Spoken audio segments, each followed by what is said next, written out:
The highly anticipated Tobago October Carnival is less than 1 week away. With a budget of $9 million, plans are on the way with branding stretched across the island.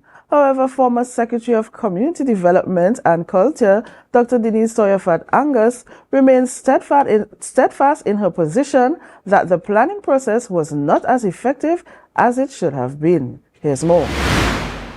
With less than 1 week to go, pre-carnival events are already being held. Yesterday, promoters and patrons enjoyed their time at one of the events' runaway. As the buzz continues with Soca Titans finals, Pan and Powder, Mud is Life and other events set to take place, Dr. Denise Tsoiafatt Angus is not impressed with the plans thus far. She raised concerns about the release of the $9 million budget and how it will be allocated.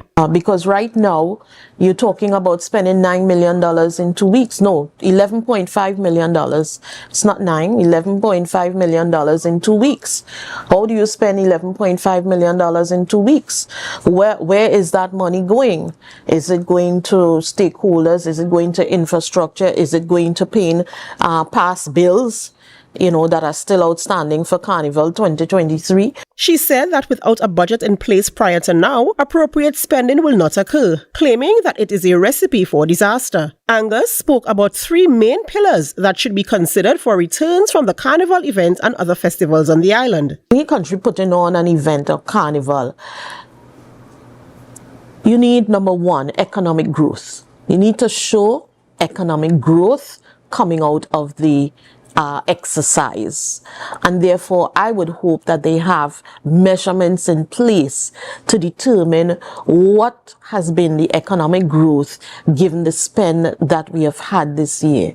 Other pillars mentioned were cultural preservation and promotion and global recognition. When asked about her approach to planning the Tobago October Carnival for 2025, she said, "We need the data.